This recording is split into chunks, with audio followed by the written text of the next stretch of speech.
जी अस्सलाम वालेकुम। यूएई के अंदर जो कार रेंटल बिज़नेस है ये काम कैसे करता है, ये वैसे तो इस टॉपिक पे हमने बहुत सारी वीडियो डाली हैं, बहुत दफ़ा हमने बताया, लेकिन बहुत सारे नए लोग आते हैं, उनको नहीं आइडिया होता, और बहुत सारे लोग पूछते हैं लेकिन वो अंडरस्टैंड नहीं कर पाते कि हम क्या कहना चाह रहे हैं और ये काम होता कैसे है। तो इसमें बहुत सारे लोगों के कॉमन क्वेश्चन होते हैं जिसको मैं ट्राई करूँगा कि आप लोगों को मैं इस वीडियो के अंदर कंप्लीट सॉल्यूशन बता दूं, ताकि अगर आप लोगों का कभी भी इस बारे में मूड हो कि हमें यूएई के अंदर एक पैसिव इनकम के लिए कुछ करना है, कोई काम करना है या हमें मूव करना है, तो आप लोगों को इससे बहुत हेल्प होगी। तो हम इसको स्टार्ट करते हैं इंशाल्लाह, और मैं कोशिश करूंगा कि आप लोगों को हर चीज़ बहुत अच्छे से गाइड कर दूं। देखिए, रेंटल बिजनेस दो तीन तरह से यहाँ पे काम करता है, लेकिन हम क्या करते हैं या हम आपको किस में फैसिलिटेट कर सकते हैं या हम किस में एक्सपर्ट हैं, हम उसी पे बात करते हैं। तो हम क्या करते हैं कि जो हमारे पास रेंटल कंपनी है स्पीड फॉक्स, वो काम कैसे करती है। देखें, मान लें कि एक गाड़ी जो है वो एस क्लास है, C300 है, या डिफेंडर है, रेंज रोवर है, G63 है, लैम्बो है, या कोई भी गाड़ी है। हम आपके बजट के अकॉर्डिंग हम गाड़ी सेलेक्ट करते हैं खुद। ठीक है, उस गाड़ी को हम एक्सीडेंट लेते हैं और उसको तैयार करते हैं। अब एक्सीडेंट हम क्यों लेते हैं और उसको तैयार क्यों करते हैं, ये थोड़ी सी मैं आपको पहले इसकी साइंस समझा दूँ। देखें, बेसिकली हम अपने क्लाइंट को कंप्लीट सोल्यूशन दे रहे होते हैं। लाइक कल को अगर उसने यूई के अंदर 4 साल तक आप गाड़ी जो है वो रेंटल में चला सकते हैं, ये रूल है। 3 साल और 4 साल, ये डिपेंड करता है गाड़ी कौन सी है। तो हमें क्या करना होता है, हमें ये नहीं करना कि हम क्लाइंट को एक गाड़ी दें और गाड़ी दे के उसकी गाड़ी लगा दें, 2 साल 3 साल वो गाड़ी चले, क्योंकि हो सकता है 2022 गाड़ी हमें मिल रही है, 2023 मिल रही है, 2021 मिल रही है, या 24 मिल रही है। ये डिपेंड करता है सब जब कोई फाइनल डील पे जाएगा। अभी मान लो कि 2 साल हम गाड़ी को रेंट पे चला सकते हैं, तो हमें गाड़ी वो चूज़ करनी है कि 2 साल बाद वो गाड़ी डेप्रिशिएट थोड़े से थोड़ा करे, ताकि आप लोग जो इनकम आपको आ रही है मंथली, उसके साथ जब गाड़ी को हम फ्लिप करेंगे, बेचेंगे, सेल करेंगे, तो उससे भी एक हैंडसम अमाउंट हमारे पास आ सके। ना कि मंथली तो हमने प्रॉफिट ले लिया, लेकिन 1 साल बाद, 2 साल बाद या 3 साल बाद जब टाइम आएगा कि हमें उस गाड़ी को फ्लिप करना है, तो पता चले जी हमें तो कुछ मिल नहीं रहा। तो इसलिए इसको पूरे को शेड्यूल प्लान, पूरी प्लानिंग के साथ हम काम करते हैं अपने क्लाइंट के लिए, और जो गाड़ियां हम अपनी डालते हैं रेंटल के अंदर, उनके साथ भी हम सेम प्रोसेस फॉलो करते हैं। अब होता क्या है कि मान लो कि आपका बजट है 2 लाख का या 1,50,000 का, तो उस 1,50,000 की हम एक्सीडेंट गाड़ी खरीदते हैं जिसकी वैल्यू एक्चुअली 2 लाख, 2.25 लाख होगी। वो गाड़ी हमें कॉस्ट करेगी 1,50,000 की। तो इसका मतलब क्या है कि वो गाड़ी ऑलरेडी हमने जो डेप्रिशिएट होना था उसकी प्राइस ने, वो डेप्रिशिएट होने के बाद हमने वो गाड़ी बाय की। तो हमारा सबसे ज़्यादा फोकस होता है बाइंग के ऊपर, कि बाइंग अच्छी होनी चाहिए। उसके बाद हमें उसको रिपेयर करना है, तो हमारा सेकंड फोकस क्या होता है कि उस गाड़ी को बहुत अच्छा रिपेयर करना है, ताकि उस गाड़ी में कोई मेंटेनेंस ना निकले। तो गाड़ी को अच्छा रिपेयर करना ज़रूरी है, क्योंकि कल को वो गाड़ी मेंटेनेंस ना दे, और ये सारी चीज़ें डेफिनेटली एक टेक्निकल बंदा ही कर सकता है। नॉर्मल बंदे का ये काम नहीं है। अगर नॉर्मल बंदा क्या करेगा कि वो नई गाड़ी लेगा या नए जैसी गाड़ी लेगा, वो आइडिया तो बहुत अच्छा है, लेकिन देखना ये है कि कल को वो जब गाड़ी डेप्रिशिएट होगी, तो क्या हमने इतनी अर्निंग कर रखी है कि हम उसमें से डेप्रिशिएट अमाउंट भी हो जाएगी तो हमारे पास बचेगा। तो हमें पूरा प्लान करना है। मिसाल के तौर पे मैं आपको एक एग्जांपल देता हूँ। अगर आप में से किसी ने 1 लाख 2 लाख इन्वेस्ट किया और प्लान हमने आपको दे दिया 4 साल का, तो 4 साल बाद वो अमाउंट 5 लाख होनी चाहिए। ठीक है, या 4 लाख कम से कम होनी चाहिए, वो डबल होनी चाहिए, ना कि वो 1,50,000 रह जाए या 2 लाख ही रह जाए। तो हम उसको उस तरह से प्लान करते हैं कि अमाउंट भी डबल हो और बिजनेस भी जनरेट हो और फ़ायदा भी हो, आप लोगों को भी और हमें भी फ़ायदा हो। तो इसमें जो सबसे ज़्यादा पूछा जाता है क्वेश्चन, वो ये आता है कि भाई गाड़ी जो है वो रजिस्टर किसके नाम पे होगी। एक बंदे ने हमें पैसे दिए या हमें गाड़ी दे दी, इसमें ये भी ऑप्शन है। ये ज़रूरी नहीं है कि गाड़ी आप हमें पेमेंट करेंगे और हम अपनी ही गाड़ी लगाएंगे, नहीं, ये ज़रूरी नहीं है। अगर आपके पास आपके लिए आपकी आप समझते हो इस बिज़नेस के लिए अच्छी डील है, आप हमसे डिस्कस कर सकते हो। हम आपको गाइड करेंगे कि ये डील जो है ये इस रेंटल के लिए अच्छी है या नहीं है। क्योंकि जैसे अ, कुछ मॉडिफाई हुई होती हैं गाड़ियाँ, वो रेंटल के लिए सूटेबल नहीं है। मान लो कि जैसे जी 63 है, जी 63 एक नॉर्मल गाड़ी है और एक ब्राबस में आती है, और एक जो है वो मंसूरी किट में आ जाती है, या किसी ने उसको मॉडिफाई किया हुआ है, किसी से भी करवाया हुआ है। अब उसकी जो कॉस्ट है वो 5 लाख की जो गाड़ी है उसकी कॉस्ट चलेगी 8 लाख पे। तो हम कभी भी आप लोगों को रेकमेंड नहीं करेंगे कि आप उस गाड़ी को सेम रेंटल के ऊपर लगा के तो सेम रेंटल इनकम निकालो, क्योंकि वो आपको लॉस कर देगी। तो ये थोड़ी सी टेक्निकल चीज़ें हैं जिनको सबको देखना ज़रूरी होता है और जो हम समझते हैं। तो ये इतना सिंपल नहीं है कि हमने एडवर्टाइज़ कर दिया, आपको बता दिया और आपने जो है वो पेमेंट की, हमने गाड़ी लगा दी। हम हर चीज़ को देखते हैं ताकि हमारी रेप्यूट भी ख़राब ना हो, और जो लोग हम पे ट्रस्ट कर रहे हैं, जो हमारे बिहाफ पे हमारे पास आ रहे हैं, उनकी पेमेंट भी ज़ाया ना हो और उनको बेनिफिट भी मिले।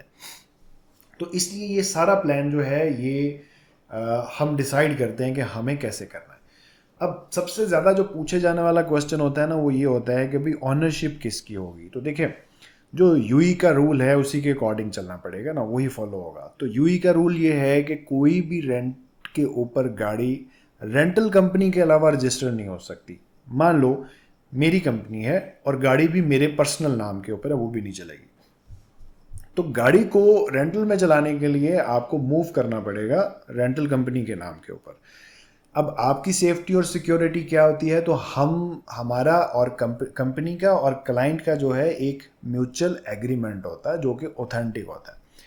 उस एग्रीमेंट में हर चीज़ मेंशन होती है कि ये जो गाड़ी है ये इस क्लाइंट की है, और इस कंपनी के पास, मतलब हमारी कंपनी के पास, ये गाड़ी बिजनेस के लिए है, जस्ट फॉर बिजनेस पर्पस। ठीक है, ये गाड़ी का असल ऑनर ये है, और ये एनी टाइम गाड़ी को वापस ले सकता है, एनी टाइम इस गाड़ी को कहे तो बेच सकता है या हमसे डिस्कस कर सकता है, जो दिल करे कर सकता है। ठीक है, तो ये सारे राइट आपके पास मौजूद होते हैं। इसलिए यूई के अंदर लॉ सिस्टम, बाकी सारी चीज़ें इस चीज़ को प्रोटेक्ट भी करती हैं कि कोई किसी के साथ इस तरह की हैंगी बैंगी नहीं कर सकता। तो पहला क्वेश्चन जो लोगों का सबसे ज़्यादा पूछने वाला होता है वो ये है कि आप इस चीज़ को क्लियर कर लें कि रेंटल कंपनी जो है उसी के नाम पे गाड़ी होगी तो चल सकेगी। दूसरा क्वेश्चन जो सबसे ज़्यादा पूछा जाता है, वो लोग ये पूछते हैं कि मैं अगर बैंक से लोन लूँ या बैंक से गाड़ी लेके लगा दूँ। तो देखिए, उसमें दो प्रॉब्लम है। पहली प्रॉब्लम उसमें ये आएगी कि बैंक जब आपको गाड़ी देगा तो वो आपके नाम के ऊपर देगा। तो जब आपके नाम के ऊपर गाड़ी हो जाएगी, तो जब तक उस गाड़ी की इंस्टॉलमेंट क्लियर नहीं होगी, वो गाड़ी की ओनरशिप चेंज नहीं हो सकती। ठीक है, तो जब ओनरशिप चेंज नहीं होगी तो वो गाड़ी रेंटल में नहीं चल सकती। तो ये एक जो मेन चीज़ है। और दूसरी चीज़ ये है कि लोग जैसे कि नई गाड़ी लेके लगाना चाहते हैं, तो वो मैंने आप लोगों को बता दिया कि वो रेकमेंडेड नहीं है, वो ऑप्शन ठीक नहीं है रेंटल के लिए। तो इसलिए आपके पास अगर कोई अच्छी डील है, आपकी गाड़ी अच्छी है, नया मॉडल है, अप टू डेट मॉडल है, तो आप हम हमारे साथ डिस्कस कर सकते हैं। हम आपको गाइड करेंगे कि ये गाड़ी आपकी इस वैल्यू की है और इतना रेंटल ये जनरेट कर सकती है जो कि सूटेबल है या नहीं है। और जो तीसरी चीज़ बहुत ज़्यादा लोग पूछते हैं वो ये पूछते हैं कि गाड़ी जो है वो सॉरी, गाड़ी नहीं, आपका जो हमारा और आपका क्या हिसाब होगा। तो देखें, हम इस पे दो तीन तरह से काम करते हैं। पहली चीज़ इसमें जो स्टैंडर्ड चलती है वो ये होती है कि जो भी गाड़ी बिजनेस जनरेट करती है उस गाड़ी के बिजनेस में से 30% कंपनी रखती है, और इस 30% के अंदर कंपनी अपनी एडवर्टाइजमेंट, अपने स्टाफ, इस गाड़ी की पार्किंग, गाड़ी की डिलीवरी और छोटे मोटे सारे एक्सपेंस जो है वो हम इस 30% में से कर रहे होते हैं। आप लोगों को जो भी गाड़ी बिजनेस जनरेट करती है उसका 70% जाता है। अब गाड़ी की वैल्यू 1 लाख भी हो सकती है, 2 लाख भी हो सकती है, 1 मिलियन भी हो सकती है, इससे ऊपर भी हो सकती है, लेकिन जो भी गाड़ी बिजनेस जनरेट करेगी उसका 30% कंपनी रखेगी, 70% आप लोगों को जाएगा। एक और चीज़ जो बहुत ज़्यादातर लोग पूछते हैं, मैं वो भी क्लियर कर दूं आप लोगों को, कि लोग पूछते हैं कि मेंटेनेंस का क्या होगा, मेंटेनेंस कैसे होती है, मेंटेनेंस का क्या तरीकाकार होता है। तो मैं आपको वो भी गाइड कर दूं। देखें, एक है अल्लाह नहीं करे गाड़ी का एक्सीडेंट हो गया तो गाड़ी फुल इंश्योर्ड होती है, इसलिए इंश्योरेंस कंपनी रिस्पॉन्सिबल होती है कि वो इस गाड़ी की इंश्योरेंस क्लेम करके दे। तो वो तो इंश्योरेंस के खाते चला जाता है, इसलिए ना वो आपने कुछ पे करना है ना कंपनी ने कुछ पे करना है। अब दूसरी चीज़ जो आती है वो आती है छोटी मोटी मेंटेनेंस, ऑयल चेंज हो गया या बाकी छोटे मोटे लवाजमात हो गए। तो वो क्या होता है, वो इक्वली डिवाइड होता है, जो परसेंटेज आप लोगों के साथ हमारी डिसाइडेड होती है। फॉर एग्जांपल 30% कंपनी बेयर करती है, 70% आप लोग बेयर करते हो। और एंड ऑफ द ईयर जब दोबारा पासिंग और रजिस्ट्रेशन का प्रोसेस होता है वो सिर्फ और सिर्फ ऑनर बेयर करता है, उसमें कंपनी की कोई इन्वॉल्वमेंट नहीं होती। ठीक हो गया। तो ये मैं मोटे मोटे कोशिश कर रहा हूँ कि मैं सारे पॉइंट इस वीडियो में आपको बता दूं, ताकि इस वीडियो को देखने के बाद कोई ऐसा पॉइंट जो मिस हो गया हुआ है जस्ट वो आप लोग पूछें और हम आप लोगों को उसके ऊपर गाइड कर दें। तीसरी और चौथी और जो आई थिंक सो लास्ट बात इसके अंदर जो सबसे ज़्यादा पूछी जाती है वो ये है कि हम लोग जो है इसको कैसे करेंगे, ट्रांजैक्शन कैसे होगी, पेमेंट कैसे जाएगी आएगी। तो देखें इसके बहुत सारे वे होते हैं। लाइक एवरी मंथ फर्स्ट से लेके फिफ्थ तक गाड़ी जो है वो जो बिज़नेस जनरेट करती, एक तो फर्स्ट ऑफ ऑल होता ये है कि जब गाड़ी आपकी एक्टिव होती है तो हम आप लोगों को एक ट्रैकिंग आईडी दे देते हैं, एक ऐप का लिंक दे देते हैं जिसमें आपकी गाड़ी पूरा ट्रैक हो रही होती है। आपको पता होता है कि मेरी गाड़ी 2 दिन से खड़ी है या 1 दिन से खड़ी है या सुबह से चल रही है या 2 घंटे पहले चली थी, ये आपके पास सारा बायोडाटा आ रहा होता है। जब हमारा अकाउंटेंट आप लोगों की कैलकुलेशन करके आप लोगों को भेजता है तो आप उसको टैली भी कर सकते हैं कि हाँ ऐसा है या ऐसा नहीं है।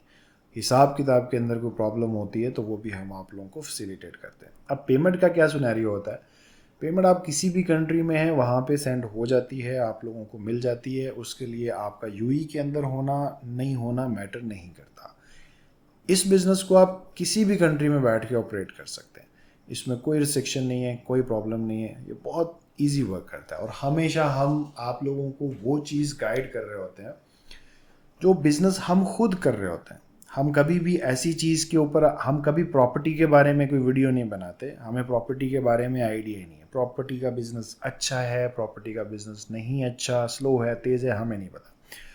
इसलिए आप लोग हमेशा ये चीज़ ज़हन में रखें कि हम कोशिश करते हैं कि जो हमारे लिए सही है, जो हम जिसको पसंद कर रहे हैं और जिससे फ़ायदा उठा रहे हैं, हम आप लोगों को भी वही गाइड करें। तो इसलिए मेरी लास्ट वीडियो में भी मैंने बोला था कि जो लोग प्लान कर रहे हैं या जो लोग चाहते हैं कि बाहर हमारा छोटा मोटा सेटअप हो, उन सब के लिए बेस्ट ऑप्शन यही है कि आप लोग एक आधी गाड़ी हमारे साथ अपने रेंटल में, हमारे रेंटल में अपनी गाड़ी रजिस्टर्ड करें, ताकि आप लोगों को एक इनकम आनी शुरू हो और इनकम आती रहे, जो कि आप लोगों की कंट्री में लाइक इंडिया के अंदर अगर यहाँ से 10,000 हमने जनरेट किया तो वो डेफिनेटली 22-23,000 बनता है। और वही 10,000 अगर हमने यहाँ से जनरेट किया तो पाकिस्तान में तो बहुत ज़्यादा पैसे बन जाते हैं। तो इसलिए आप लोगों को हमारी सजेशन भी होती है, और जो लोग कहते हैं कि हमें कुछ इन्वेस्ट करना है, हमें पैसे डालने हैं, तो ये एक बिज़नेस है जो सबसे बेस्ट है। और इसके अंदर एक और जो लोग पूछना चाहते रहे होते हैं मेरे जहन में, वो भी पॉइंट आ गया, मैं वो भी आप लोगों को बता दूं। देखिए जो छोटी गाड़ी है हम उसका रेंटल में काम नहीं करते। छोटी गाड़ी से मेरा मतलब ये है कि जो 50,000 60,000 की गाड़ी है इस पे हम काम नहीं करते। चंद एक गाड़ियों की ऑप्शन हमारे पास होती है, लेकिन मुझे नहीं पता कि ये वीडियो आप लोग कब देखोगे, कब आप देख रहे होगे। तो जब भी आप ये वीडियो देखते हो तो एक चीज़ आप जहन में रखें कि उस टाइम जब आप हमसे कांटेक्ट करेंगे तो हम खुद आप लोगों को रेकमेंड करेंगे कि आपको किस बजट पे जाना है। लेकिन मैं जो मिनिमम बता दूं, जो हम मिनिमम रेकमेंड करते हैं वो 100,000 तक का बजट आपका होना चाहिए। फिर वो गाड़ी कुछ ना कुछ जनरेट करेगी जिससे हमें भी फ़ायदा होगा और आप लोगों को भी फ़ायदा होगा। बाकी इसमें कोई घबराने वाली या कोई रॉकेट साइंस नहीं है कि कंपनी आपकी गाड़ी लेके भाग जाएगी या कुछ ऐसा कर लेगा, ऐसा कुछ सिनेरियो नहीं है। हमारी कंपनी की रिप्यूट, हमारी रिप्यूट आप लोगों के सामने है कि हमने ज़ीरो से, एक गाड़ी से, छोटे से सेटअप से शुरू करते करते करते करते इसको अल्हम्दुलिल्लाह कहाँ पे लेके आए। तो आप लोगों की दुआओं के साथ और हमारी एफ़र्ट और मेहनत के साथ और अल्लाह के करम के साथ यहाँ तक पहुँचे हैं। तो इंशाल्लाह आप लोगों की जो भी हम गाइड कर सकते हैं किसी को, हम अपना 100% कोशिश करते हैं कि आप लोगों को सही गाइड कर सकें। तो इंशाल्लाह नेक्स्ट वीडियो में जो पॉइंट और मेरे जहन में आएंगे, जो और क्वेश्चन आएंगे, उसके लिए फिर हम नेक्स्ट वीडियो में आप लोगों को गाइड करेंगे। लेकिन जो जर्नली मोटा मोटा है वो मैंने आप लोगों को सारा एक्सप्लेन कर दिया। तो इंशाल्लाह फिर मिलते हैं। Thank you. अल्लाह हाफिज़।